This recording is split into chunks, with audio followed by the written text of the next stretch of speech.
Building a pond in your backyard can be tricky. Adding a waterfall with multiple spills can make it even more difficult. But what if your client wants it all, including wanting it to be a certified wildlife habitat?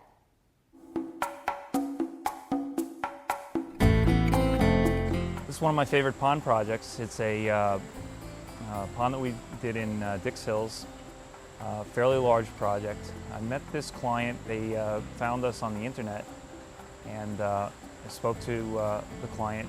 She came in to interview me. She decided to hire us. And so I asked her what her vision was, and she said we wanted to build a pond, but not just a small pond. We really wanted it to be almost the size of a swimming pool. Ultimately, this pond ended up being about 18 feet wide, about 36 feet long. And so we designed this pond to sort of fit in with the backyard. And so the contour of the land is such that when you walk out the back door, it was flat for about 20 feet or so, and then the grade went up. It goes up about 5 or 6 feet, and then behind it is just a natural woodland setting. She said that she wanted to do build a deck and have the deck in the backyard and have the pond. My suggestion was to design the pond so that it actually went literally underneath the deck. So extend the deck out from the house and make it so that they could literally walk up to the edge of the pond. The fish would come right up to them when it's time to get fed, and they'd be able to actually interact with the pond. And so that's what we designed. This particular pond has two grande skimmers, which is a very wide mouth skimmer so that it can handle a large volume of water. It has two submergible pumps. They pump 10,000 gallons per hour each. So there's a lot of water flowing here. There are two 35-foot long streams, and the streams start with, at the top with something called bog filtration. And so both streams start with the bog.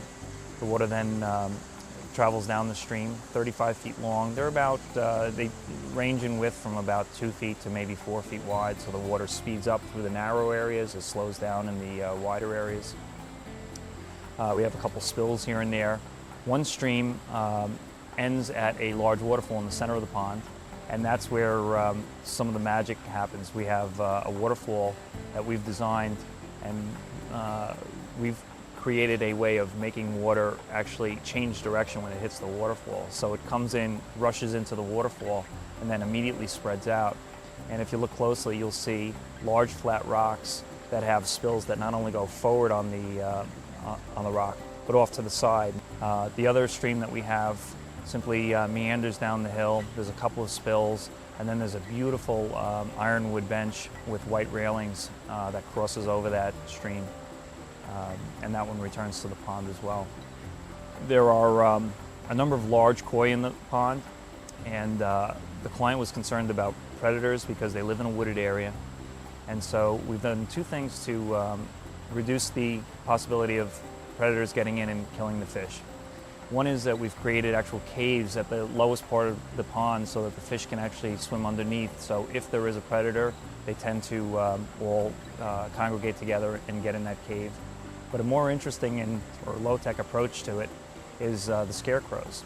The scarecrows are basically a lawn sprinkler with a motion detector attached to it. And so they are always on, and there is a valve that when the motion detector sees motion, it actually sends out a spray of water. And so it's been extremely effective in protecting my clients' koi.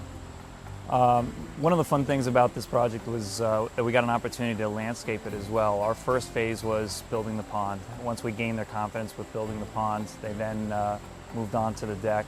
And so an ironwood ipe deck was built. It's beautiful. We designed the deck. It's sort of got an octagon shape to it. It actually has some inlaid octagon work on it as well. It almost looks like inlaid tile in the center of the deck.